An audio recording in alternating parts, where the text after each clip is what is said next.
kɛlɛ a ka di bɛɛ ye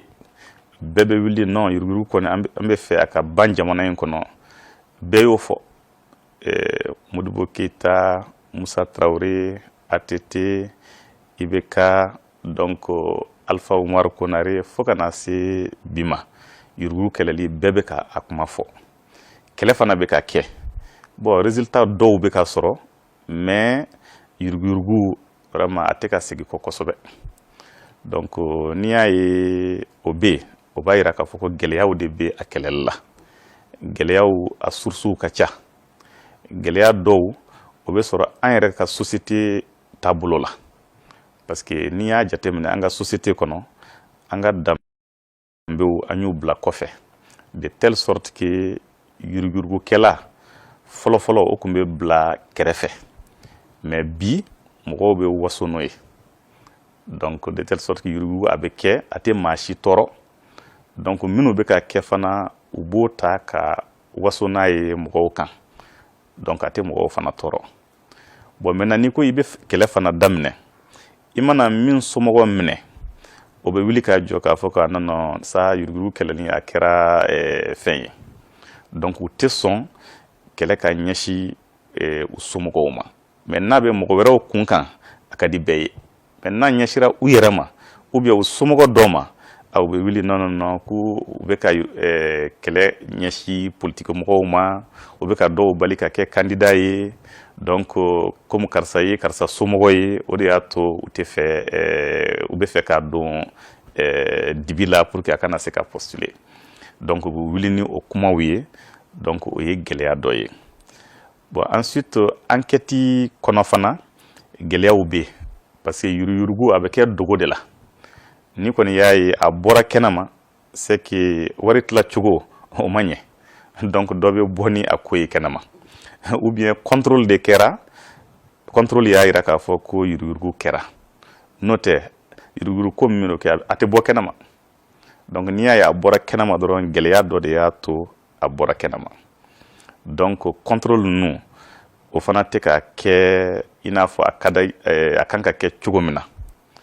donc service ninnu fana kɔnɔ chef de service u caman tɛ k'u jɔyɔrɔ fa i n'a fɔ u kan ka baara kɛ cogo min na parce que olu de kan ka kɔlɔsili fɔlɔw kɛ pour que yuruguyurugu a kana se ka sira yɛrɛ sɔrɔ n'o kɛra contrôle bɛ na kɔfɛ pour que a kɔlɔlɔ kana caya pour que k'a dan sira la ensuite a bɛ yɛlɛma ka taa kiiri ka bolo kan mais il se trouve que service ninnu na a ko bɛ kɛ mɔgɔ bɛ bɔ a kalama bon yɔrɔ caman na u tɛ foyi fɔ donc o ye gɛlɛya dɔ ye société kɔnɔna fana dɔw b'a ye dɔw bɛ bali ka wari caman sɔrɔ yɔrɔnin kelen u bɛ fɛn sugu bɛɛ kɛ ka sɔrɔ u kun tɛ foyi la bon ou bien u ka sɔrɔ kɔni t'o bɔ mais mɔgɔw fana t'u dénoncer donc o fana ye gɛlɛya dɔ ye bon il se trouve aussi que le fait que enquête kun tɛ ka kɛ je veux dire le fait que contrôle kun tɛ ka kɛ waati bɛɛ i bɛ taa sɔrɔ dɔw ye yuruguyurugu ko kɛ a ka ca san 3 san 4 mais a ko bɔ kɛra a kalama ɲinan de bon ni enquête daminɛna ɲinan o b'a sɔrɔ a tigi a ye wari min suɲɛ a y'a bɛɛ dun ka ban foyi tɛ sɔrɔ a bolo donc wari in bɛɛ tiɲɛna donc o fana ye gɛlɛya dɔ ye maintenant ni enquête fana daminɛna minnu bɛ enquête kɛ il est bon que olu fana ka tilen ka enquête kɛ a ɲɛma donc seerew minnu bɛ a ko la olu fana ka se k'u dɛmɛ ka sɛgɛsɛgɛliw kɛ ensuite ni kiiri kan ka kɛ kiiri ka se ka kɛ teliya la kiiri ka se ka kɛ jɛlenya kɔnɔ mais il se trouve que gɛlɛya bɛ se ka sɔrɔ nin yɔrɔ ninnu bɛɛ la maintenant yuruguyurugu kɔni pour que an ka se ka a kɛlɛ a ɲɛma il faut que ni gɛlɛya minnu filɛ gɛlɛya ninnu a bɛɛ ka wuli ka bɔ yen tant que gɛlɛya ninnu ma wuli ka bɔ yen a kɛlɛ a tɛ se ka kɛ a ɲɛma bon maintenant il se trouve aussi que yuruguyurugu kɛlɛli la bɛɛ b'a fɔ yuruguyurugu o ye justice ka ko ye procureur anticorruption ale de ka ko don or yuruguyurugu kɛlɛli mɔgɔ kelen ka ko tɛ service kelen ka ko tɛ an bɛɛ de ka ko don donc bɛɛ de kan ka wuli ka yuruguyurugu kɛlɛ bon misalila n'i y'a jateminɛ yuruguyurugu kɛlɛli la min ye justice ka rôle ye ɲangini n'i y'a place ta sigiyɔrɔma 100 a tɛ tɛmɛ 40 kan a tɔ a bɛ prévention de bolo parce que n'i bɛ yuruguyurugu kɛlɛ prévention bɛ yen répression bɛ yen prévention o ye action minnu bolodara pour que yuruguyurugu a kana se ka kɛ ou bien a kɛta ka dɔgɔya o de ye prévention ye donc sensibilisation b'a la ka mɔgɔw kunnafoni yuruguyurugu kɔlɔlɔ la pour que u kana to yuruguyurugu kow ka kɛ pour que k'u encourager ka yuruguyurugu kow dénoncer ensuite services la ka mesure ta pour que gestion ka kɛ transparence kɔnɔ mɔgɔw kana se kan une fois o kɛra agence bɛ se ka mobili in ta ka a feere ka wari bila compte kɔnɔ ni sow don agence bɛ se ka yanni so in lankolon ka to ten agence bɛ se ka so in ta ka bila location na loyer min bɛ sara a b'o minɛ ka don banque la maintenant tɔnɔ fana bɛ se ka sɔrɔ banque fɛ donc agence bɛna baara caman de kɛ minɛnw tɛ tiɲɛ wari minnu kan ka recouvrer a bɛɛ bɛ recouvrer voilà o bɛna baara nɔgɔya donc agence ni ala sɔnna a ma an bɛna a sigi sen kan a tɛ mɛn a papier kɔni a bɛɛ dilanna donc san kɔni a tɔ ye a ka adopter n'a adoptera donc an bɛ mɔgɔw sigi o agence kunna olu ka se ka baara kɛ parce que n'i y'a lajɛ condamnation caman kɛra a yirala k'a fɔ mɔgɔw ka wari sara miliyari caman don mais a tigiw tɛ k'a sara mɔgɔ fana tɛ ka wuli k'u sɛgɛrɛ wa n'i ye dɔw ɲininka u b'a fɔ justice ka baara don non justice ka baara tɛ état de kan ka a baara kɛ état de bɛ wuli ka justice saisi pour que justice ka wari ninnu kani donc ka reverser état ka caisse kɔnɔ donc o la ici o fana bɛ ye a baara kɛcogo la mais une fois que décision rendira o ye justice ka ko bannen ye maintenant min ye a décision exécution ye ni amandiw don donc procureur bɛ se ka baara kɛ pour que ko amande ninnu recouvrer mais min kɔni ye condamnation ye a ye wari min dun a k'o sara condamnation civile ninnu olu kɔni bɛɛ état de kan ka wuli k'o ɲɛɲini donc il faudrait que état ka service minnu kan k'o baara kɛ olu fana ka wuli k'o baaraw kɛ bon maintenant n'a bɔr'o la an bɛ ka fɛɛrɛ fana kɛ pour que transparency o ka se ka instituer gouvernance kɔnɔ de telle sorte yurugu ko kɛli a ka dɔgɔya parce que n'o ma dɔgɔya donc kiri bɛ k'a ka baara kɛ mais yurugu ko o fana bɛ continuer ka taa mais ni a fila bɛɛ kɛra ɲɔgɔn fɛ en ce moment yurugu ko a kɛta bɛ dɔgɔya min kɛra fana a bɛ se ka kiri sira jɛlen kan donc il faudrait que a système fila ka sigi ɲɔgɔn na et puis an bɛ ka fɛɛrɛ kɛ pour que contrôle o ka renforcer kosɛbɛ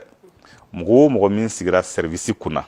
donc an bɛ ka fɛɛrɛ kɛ pour que i ka se ka i ka service mara donc i ka se k'u bila sira bɛɛ bɛ évaluer i ka baarakɛta la maintenant n'o y'a sɔrɔ i tɛ se ka a ko kɛ k'a ɲɛ kangarida bɛ k'i ye ou bien i bɛ bɔ a place la mɔgɔ wɛrɛ bɛ n'a sigi a place la min bɛ se k'a baara kɛ donc o système an bɛ k'o sigi dɔɔni yɛlɛma a ka di mɔgɔw ye a ka kɛ yɔrɔnin kelen mais a tɛ se ka kɛ yɔrɔnin kelen a bɛɛ bɛ na dɔɔni de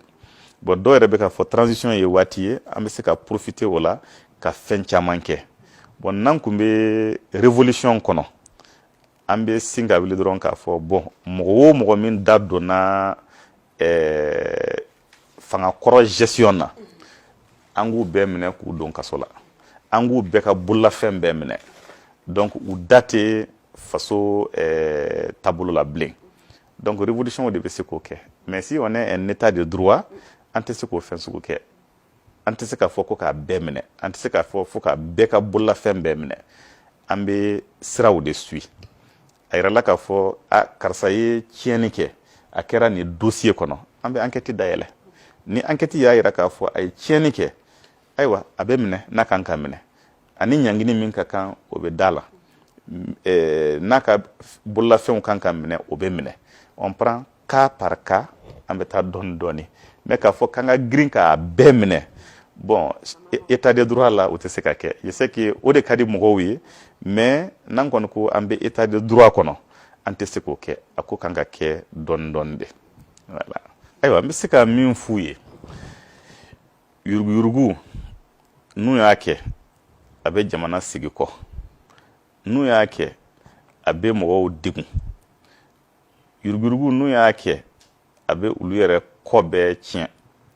parce que les biens mal acquis ne profitent jamais yuruguyurugu wari n'i y'o kɛ ka i denbaya balo a bɛ jasi ka taa i denw tɛ kɛ foyi ye ça c'est vraiment quelque chose de déjà très clair yuruguyurugu wari n tɛ dina ɲɛmaa ye mais je sais que a tɛ hiji i y'a kɛ ka misiri jɔ i tɛ baraji sɔrɔ halala tɛ parce que c'est pas du halal donc yuruguyurugu wari dɔw b'a fɔ bon i jɔ n k'a ta ni n ye misiri dɔ jɔ ni n ye dɔw bila ka taa hiji donc ni n ye fantanw dɛmɛ donc peut-être que ala bɛ yafa ma non ala tɛ yafa ma dɛ baraji t'i ye i ye mɔgɔw ni degun i ma baraji sɔrɔ au contraire i ye hakɛ yɛrɛ sɔrɔ donc a tigi b'o répond u k'a dɔn k'a fana fɔ ko fɛn min sɔrɔ diɲɛ kɔnɔ lahara u bɛ taa jɔ a kɛnɛ kan ça il faut qu'il le sache parce que on répond toujours de ses actes mais a caman kɔni bɛ yen ala bɛ ka leçon yɛrɛ d'u ma diɲɛ kɔnɔ olu yɛrɛ ɲɛ b'a la u laban cogo u kɔ laban cogo donc u bɛɛ ɲɛ b'a la donc yuruguyurugu nafa t'a la hali ni ye biɲɛ caman sɔrɔ i ye nafolo caman sɔrɔ ni jamana ma taa ɲɛ ni jamana ma lakana don min na tiɲɛni kɛra mɔgɔw bɛ ɲɛsin e de ma donc i ye biɲɛ min sɔrɔ a tɛna nafa foyi ɲɛ donc fɛn min b'i fana bolo c'est-à-dire i tɛ se ka waso n'a ye i tɛ se ka content tu n'es pas fier de ce que tu as moralement même tu n'es pas tranquille i ta tɛ donc yuruguyurugu nafa t'a la u k'a dabila u ka baara kɛ n'u ye baara kɛ i bɛ nafa sɔrɔ donc ne bɛ min fɔ yuruguyurugukɛlaw ye u k'a dabila u ka mɔgɔw tɔɲɔni dabila donc faso nafolo u k'a bila u ka baara kɛ u ka sira jɛlenw tagama donc en ce moment a bɛ se ka an bɛɛ dɛmɛ maintenant n bɛ se ka min fɔ tɔw fana ye yuruguyurugu kɛlɛli a man ka to sariya dɔrɔn bolo a man ka to justice dɔrɔn bolo a man ka to gouvernement dɔrɔn bolo donc an bɛɛ de ka ko don an bɛɛ de kan ka wuli ka yuruguyurugu kɛlɛ maliden bɛɛ de kan ka wuli k'a kɛlɛ donc d'abord ni yuruguyurugu bɛɛ b'i kale k'a fɔ yuruguyurugu ko ne t'a kɛ a tɛ kɛ ne ɲɛna ni n y'a ye n b'a ko fɔ donc o b'an dɛmɛ kosɛbɛ donc et au-delà de ça yuruguyurugu n'a kɛra contrôleur olu ka taa u ka baara kɛ donc u ka kow labɔ n'a nana di enquêteurs ma olu fana ka enquête kɛ a ɲɛma n'a nana di kirikɛlaw ma olu fana ka kiri kɛ a ɲɛma donc autorités fana ka moyen di u ka volonté politique manifester pour que a ka se ka kɛ bi na kɔni volonté politique a dafalen b'an bolo il suffit que mɔgɔw ka a sira tagama dɔrɔn parce que président a ko yuruguyurugu kɛlɛli k'an kana maa si ɲɛda filɛ a mana taa bɔ mɔgɔ o mɔgɔ min kan an kana a tigi to yen a ka ɲangi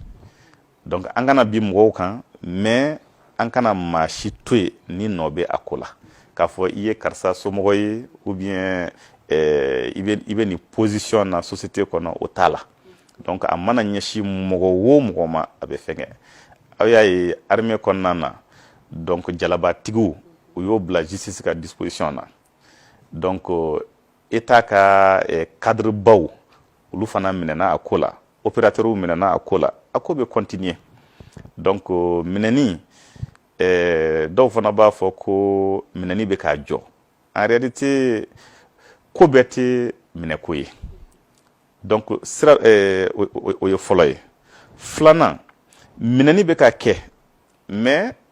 a bɛɛ tɛ maabaw ye parce que ni maaba de minɛna donc o bɛɛ bɛ bɔ a kalama o ko bɛ yɔrɔ bɛɛ sɔrɔ ma bɔ k'a fɔ sisan ko mɔgɔ 1000 ani mɔgɔ 700 ani mɔgɔ 90 lamɛnna bon n'i ye mɔgɔw ɲininka u b'a fɔ ko comment dire u t'a dɔn k'a fɔ ko nin baara bɛɛ bɛ ka kɛ donc o baara kɛtɔ la mɔgɔ minnu kan ka minɛ u caman minɛna donc dɔw bɛ yen u man ka minɛ problème t'a la u tɛ minɛ mais ni kiri kɛra n'a yɛrɛ la k'a fɔ u kan ka minɛ u bɛ tila ka minɛ Donc o yɔrɔ fana bɛ yen. Maintenant au-delà de ça, sensibilisation de kan ka kɛ pour que bɛɛ k'a dɔn k'a fɔ yuruguyurugu a kɔlɔlɔ a bɛ bɛɛ de kan. Mɔgɔ si man ka sɔn yuruguyurugu ka kɛ a ɲɛna. Mɔgɔ si man ka sɔn ka yuruguyurugu ko kɛ. N'i bɔra min kalama i k'o dénoncer. Et sur ce plan, n'i bɔra yuruguyurugu ko kalama i bɛ o numéro wele tout de suite o tile i bɛ procureur actionné. Olu fana bɛ agent dɔw bila sira kan. Donc u bɛ se ka taa bɔ a ko kan a kɛtɔ la. Mais monsieur le ministre, oui. O numéro fɔra mɔgɔw ye. Oui, o numéro fɔra mɔgɔw ye. U ye sketch yɛrɛ kɛ k'a publier. Mais souvent mɔgɔw t'a matarafa kosɛbɛ. Il sait que mɔgɔ caman kun ye weleli k'a kan ka fɛn caman dénoncer. Donc a dɔw yɛrɛ kɛra sababu ye ka procédure dɔw bila sira kan. Bon, maintenant comme an ka jamana an tɛ statistique kɛ kosɛbɛ. N'o tɛ n'an ye statistique kɛ bi,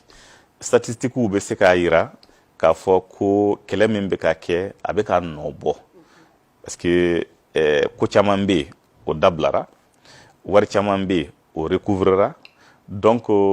k'a jira k'a fɔ mɔgɔ caman fana minɛnen bɛ kaso la. Mɔgɔ caman ka dossier bɛ sira kan. Maintenant mais seulement mɔgɔba ninnu olu tɛ sɔrɔ don o don. Hali mɔnikɛlaw don o don i tɛ jɛgɛ belebelebaw sɔrɔ voilà don dɔ la donc i bɛ tinɛniw minɛ voilà don dɔ la i bɛ manɔgɔ ni fɛnw minɛ don dɔ la i bɛ taa bɔ jɛgɛbaw kan voilà salenbaw mais don o don ka salenbaw minɛ o tɛ sɔrɔ dɛ. Donc maintenant il est important que mɔgɔw ka o yɔrɔ fana faamu. Donc an tɛ maabaw fana cibler mɔgɔba min ye ko kɛ ayiwa a ka dossier sera an ma donc ale de bɛ ko sɔrɔ. Mais k'a fɔ k'i ye maaba ye kan ka attaquer la donc an t'o kɛ. Bon ko comment on dit i tɛ maaba ye jɔyɔrɔ t'i bolo ou bien se t'i ye an ka ɲɛsin ma an t'o fana kɛ. Donc an bɛ dossier de ta fɔlɔ ni dossier i tɔgɔ bɔra dossier kɔnɔ an bɛ ɲɛsin ma i tɔgɔ tɛ dossier kɔnɔ ayiwa donc i bɛ se ka taa yala cogo min ka di ye. Donc yuruguyurugu kɛlɛli il faudrait que bɛɛ de ka wuli k'i jɔ. Donc a ka d'an bɛɛ ye an ka jamana ka kɛ cogo min na bɛɛ k'o baara kɛ. N'o tɛ a ka di i ye yuruguyurugu ko ka dabila mais e b'i dɛn k'a kɛ bon a tɛ taa ɲɛ o. C'est-à-dire que c'est des exemples même très simples. I bɛ se ka dɔw yɛrɛ ta i bɛ taa sɔrɔ mɔgɔw jɔlen don banque dɔ da la ou bien u jɔlen don yɔrɔ dɔ la nafama yɔrɔ dɔ service dɔ bɛ yen bɛɛ jɔlen don ran na i bɛ k'i ka tour makɔnɔ. Dɔ bɛ na ni vitesse ye dɔrɔn i bɛ taa sɔrɔ 200 400 b'a bolo voilà agent min bɛ ka contrôle kɛ a b'o don bolo o b'a bila a bɛ tɛmɛ bɛɛ ɲɛna. O ye yuruguyurugu ye c'est pas normal. Donc mɔgɔw u bɛ taa jate minɛ k'a lajɛ État ka wari ni fɛnbaw fɛn fitini caman bɛ yuruguyurugu kow b'o la an kan ka olu de kɛlɛ. An man ka sɔn o ka kɛ cogo si la. Donc si ma fisa ni si ye mɔgɔw de bɛ se ka jateminɛ dɔ kɛ k'a fɔ karisa mɔgɔw mago b'i la yɔrɔ dɔ la e ka tɛmɛ yanni an tɔw ka tɛmɛ. Ça c'est arrivé siɲɛ caman ne taara n jɔra an na j'étais là-dedans dɔw ye n ye k'a fɔ ko vraiment mɔgɔw mago b'i la service la an bɛ hakɛto ɲini kɛ mɔgɔw fɛ a y'a to karisa ka tɛmɛ wala a bɛ taa baara la. Donc o cas dɔw kɛra n'o ma kɛ n bɛ to ran na fo n ka tour ka se n bɛ taa n ka retrait kɛ n bɛ continuer. Moi je crois que c'est ce que les gens devraient faire. Donc bɛɛ ka sariyaw respecter. Donc contrôle interne o fana ka kɛ ni bilara service dɔ kunna i ka service i ka se ka a gérer ka ɲɛ i kana to yuruguyurugu ko ka kɛ yen nɔ i ka jateminɛ kɛ pour que bɛɛ ka se ka na baara la a na waati la bɛɛ kan ka min kɛ a k'o kɛ k'a ɲɛ. Donc ni an bɛɛ y'o sira minɛ je crois que yuruguyurugu ko vraiment a bɛ nɔgɔya an ka jamana kɔnɔ. Oui. Amina. Merci. Merci. Inshallah. Oui. Inshallah. Ni ala sɔnna ma an b'a ni ce ni baraji vraiment n b'i fo kosɛbɛ. Merci.